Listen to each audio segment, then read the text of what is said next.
अस्सलामुअलैकुम दोस्तों, मैं हूं आपका होस्ट अरशद अली और आप देख रहे हैं इनिको टीवी। दोस्तों, आज की वीडियो के अंदर मैं आपको बताऊंगा इंटरव्यू के अंदर पूछे जाने वाले चंद सवाल। तो चलते हैं वीडियो की तरफ, लेकिन वीडियो देखने से पहले जो नए व्यूज़र हैं वो चैनल को सब्सक्राइब कर लें और साथ बेल आइकॉन पे क्लिक कर लें। तो सबसे पहले मेरा क्वेश्चन है कि प्रेशर की इकाई क्या होती है। तो यहाँ पे मैं आपको बता देता हूँ कि प्रेशर की इकाई हमें क्यों यूज़ करनी पड़ती है। तो आपको जब आप हेड्रो टेस्ट कर रहे होते हैं तो हेड्रो टेस्ट के दौरान हम एक प्रेशर गेज लगाते हैं, उसके ऊपर हमने रीडिंग लेनी होती है। वो रीडिंग हम या तो लेते हैं बार के अंदर या लेते हैं हम PSI के अंदर। तो इसलिए हम प्रेशर की इकाई का इस्तेमाल करते हैं। और यहाँ पे एक और क्वेश्चन किया जा सकता है आपसे कि एक बार के अंदर कितने PSI होते हैं। एक बार के अंदर हमारे 14.5 PSI होते हैं। और इसके अलावा आपसे पूछा जा सकता है कि PSI का एब्रीवेशन क्या होता है, इसका मुखफ़फ़ क्या होता है। तो PSI का एब्रीवेशन होता है पाउंड पर स्क्वायर इंच। ठीक है, तो ये था हमारा एक क्वेश्चन। इसके बाद मेरा अगला क्वेश्चन है कि जो हमारी इम्पैक्ट मशीन होती है या न्यूमैटिक मशीन होती है उसको हम किस लिए इस्तेमाल करते हैं। तो इम्पैक्ट मशीन को हम बोल्ट को टाइट करने के लिए इस्तेमाल करते हैं। तो इम्पैक्ट मशीन के लिए कुछ अरेंजमेंट होते हैं, उसको इस्तेमाल करने से पहले वो क्या क्या होते हैं मैं आपको बता देता हूँ। एक होती है हमारी इम्पैक्ट मशीन, ठीक है। उसके बाद हमने एक होज़ का अरेंजमेंट करना होता है और साथ में हमने एक एयर हेडर होता है जो कि मैनीफोल्ड पाइप होता है जिसके अंदर से छोटे छोटे पाइप निकले होते हैं।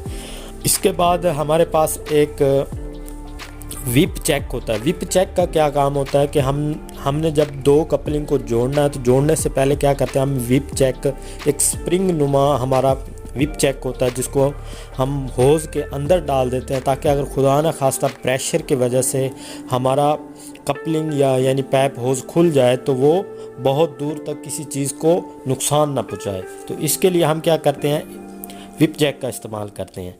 और हमारे पास एयर होज़ होते हैं जो कि एयर को दूसरी जगह पे ले जाने के लिए इस्तेमाल होते हैं। जो इम्पैक्ट मशीन होती है, इम्पैक्ट मशीन हमारी एयर की मदद से चलती है और बोल्ट को टार्क करती है। ठीक है, ये थी हमारी इम्पैक्ट मशीन। तो इसके बाद है कि नेक्स्ट क्वेश्चन है मेरा कि पाइप का शेड्यूल किसे कहते हैं। पाइप का शेड्यूल वो होता है जो हमारे पाइप की थिकनेस होती है, उसको हम पाइप का शेड्यूल कहते हैं आम लफ्ज़ों में। ठीक है, उसके बाद मेरा क्वेश्चन है कि पाइप का DN या NPS क्या होता है। तो NPS का मतलब होता है नॉमिनल पाइप साइज़। अब नॉमिनल पाइप साइज़ होता कहाँ पे है, आपने अक्सर इंटरव्यू दिया होगा तो इंटरव्यू के अंदर आपसे पूछा जाएगा कि 4 इंच का पाइप है उसका OD क्या होगा।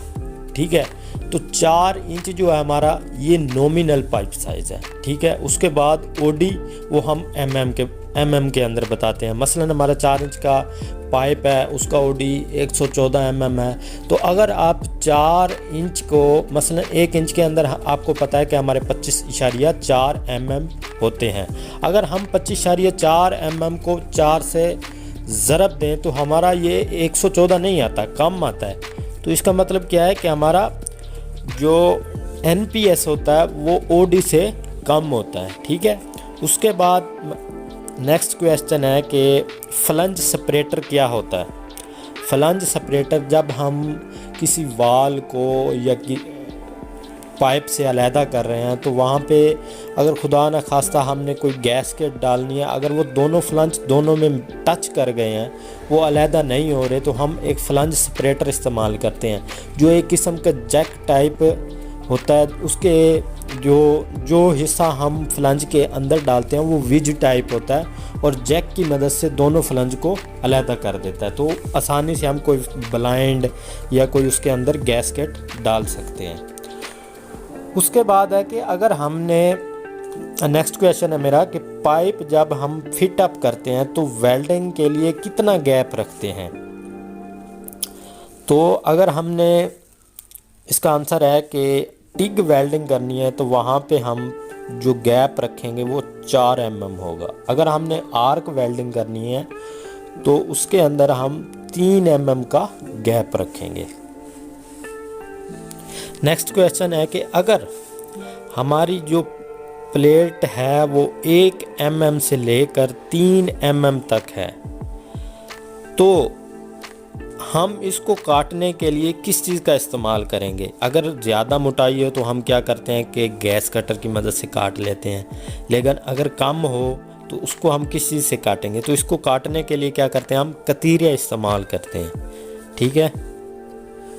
नेक्स्ट क्वेश्चन है मेरा कि पाइप का जो हम शेड्यूल होता है वो शेड्यूल कितनी किस्म का होता है। तो ये मुख्तलिफ़ किस्म का होता है, मैं आपको बता देता हूँ। 5S, 10S, 20, 30 और इनका एक मैं आपको बता देता हूँ, ये S में भी होते हैं और S में नहीं होते। S का मतलब क्या होता है, ये स्टील के लिए इस्तेमाल होता है शेड्यूल। ठीक है। ये 5 से लेकर 160 तक होते हैं। 5, 10, 20, 30, 40, 60, 80 यानी 160 तक होते हैं। तो इसके अंदर एक चीज़ इस्तेमाल की जाती है, या तो शेड्यूल हम ये 5, 10, 20 में बनाते हैं, या हम बनाते हैं STD या XS, या बनाते हैं हम SS, XS और एक बनाते हैं हम XH के अंदर। तो STD का मतलब होता है स्टैंडर्ड वेट, और जो हमारा XS होता है इसका मतलब होता है एक्स्ट्रा स्ट्रॉन्ग। ये आप जब चार्ट देखेंगे शेड्यूल का तो उसके अंदर ये STD और XS ये लिखा होता है सब। ठीक है। और XS का मतलब होता है डबल एक्स्ट्रा स्ट्रॉन्ग, और जबकि हमारा XH का मतलब होता है एक्स्ट्रा हैवी, और डबल XH का मतलब होता है डबल एक्स्ट्रा हैवी। तो ये थे हमारे पाइप शेड्यूल। ठीक है। शेड्यूल क्या होता है, हमारा शेड्यूल होता है कि पाइप की थिकनेस। और एक चीज़ यहाँ पे याद रखें, जब भी हमारा पाइप की थिकनेस बढ़ती है तो वो अंदरूनी तरफ बढ़ती है, उसका बैरूनी तरफ कोई मसला नहीं होता। मतलब हमारा OD वही रहता है और ID के अंदर फ़र्क आता है। ठीक है। यानी ID की तरफ से वो थिकनेस मोटाई ज़्यादा होगी या कम होगी। ठीक है। उसके बाद है कि पाइप में सपोर्ट कितने किस्म की होती हैं। पाइपिंग के लिए मुख्तलिफ सपोर्ट इस्तेमाल होती हैं, मैं वो आपको बता देता हूँ। सबसे पहली है हमारी एल्बो ट्रिनियन सपोर्ट, उसके बाद है पाइप ट्रिनियन सपोर्ट, और नंबर 3 पे हमारी स्प्रिंग पाइप सपोर्ट, और नंबर 4 पे हमारी पाइप गाइड सपोर्ट, और नंबर 5 पे हमारी पाइप शूज़ सपोर्ट, और नंबर 6 है हमारी पाइप क्लम्प सपोर्ट। तो ये थी हमारी पाइप के लिए इस्तेमाल होने वाली सपोर्ट्स।